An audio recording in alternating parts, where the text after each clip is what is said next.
heures, voire des jours.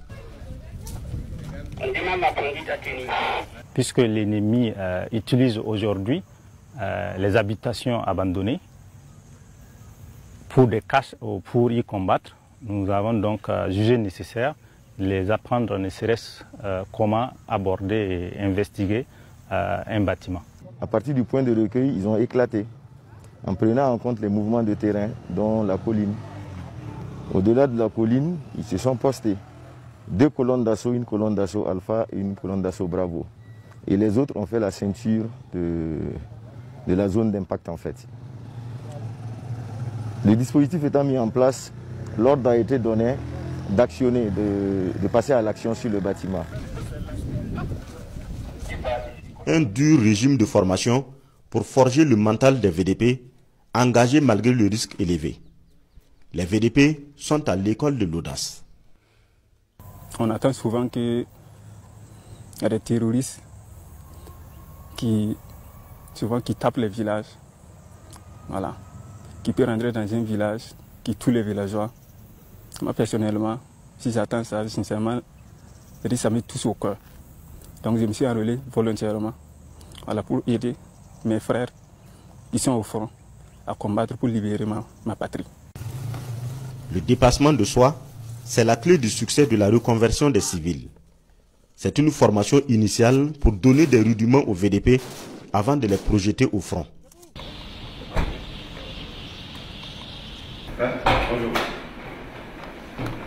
La preuve que sur le terrain, ils opèrent, ils donnent des résultats et ils aident beaucoup, surtout au retour des populations initialement déplacées. Ils combattent à côté de nos forces de défense et de sécurité. Ils sont encadrés, quel que soit là où ils sont, par les forces de défense et de sécurité en présence dans les lieux. Donc, nous sommes très satisfaits du travail, non seulement de la formation préalable qu'on les a donnée, et du travail qu'ils font sur le terrain. D'ailleurs, c'est parce que nous n'arrivions pas à combler nos besoins en effectifs, à occuper le terrain essentiellement avec que du militaire, que nous avons fait appel à ces VDP, à ces volontaires qui ont accepté de se sacrifier pour la défense de la patrie. Voilà. C'est des véritables patriotes, les VDP. Le VDP doit être très discipliné parce que, comme le dit la loi, il doit obéissance aux lois et règlements et aussi à l'autorité militaire. Voilà. Pour pouvoir exécuter les missions sur le terrain, il faut pouvoir obéir. Et la deuxième qualité dont il faut parler, c'est qu'il faut que le VDP soit combatif. Ça veut dire... On reçoit ça. Ouais, c'est embêtant. À chaque fois que vous publiez une vidéo, vous devez avoir des notifications comme ceci. Je sais que je crie haut et fort, que je suis contre les... Ça. Les sanctions commencent à pleuvoir. On me menace de me bannir du programme de monétisation TikTok pour avoir publié cette vidéo. Tu as sûrement entendu parler de ce qui se passe au Congo. Et si ce n'est pas le cas, je t'invite à aller te renseigner parce que à l'heure... Et ça encore. Ouais, t'as bien lu, hein. T'as très bien lu. Aujourd'hui, j'ai envie de dénoncer en fait cette inégalité qu'on reçoit sur les réseaux sociaux, surtout quand on est une femme et qu'on est noire. Le nombre de commentaires que je signale tous les jours et pour lesquels j'ai toujours une réponse en mode « Ah ben non, ça n'enfreint pas les consignes communautaires ». Je me pose des questions de quelle communauté vous parlez parce que c'est quand même assez intriguant. Là, je pense qu'il n'y a pas plus clair. On sait très bien que c'est une originalité, donc le concepteur de ce mot-là très original. Je pense que ça en est de trop pour le cercle africain. Liberté de communication, de partage et de connaissances. C'est la raison pour laquelle nous avons mis sur pied le réseau social africain Djibawal, disponible sur App Store et Play Store. Pouvoir exécuter les missions qui lui sont assignées de manière efficace et efficiente sur le terrain.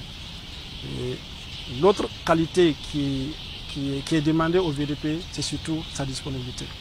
La disponibilité parce que pour combattre sur le terrain, il faut que le VDP soit disponible en tout temps et en tout lieu pour pouvoir répondre aux exigences du terrain.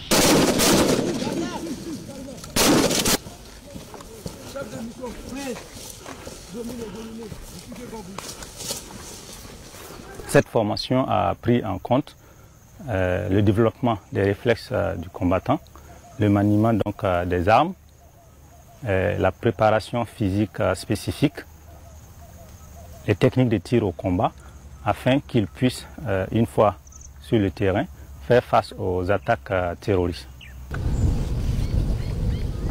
Après 3 mois de vie militaire, les auxiliaires des forces de défense et de sécurité sont prêts à être en première ligne au front. Ils ne sont pas des diplômés d'école de guerre, mais d'une école pour combattre le terrorisme. Des volontaires pour la défense de la patrie qui ont apprivoisé des méthodes élémentaires pour monter à l'assaut des forces du mal.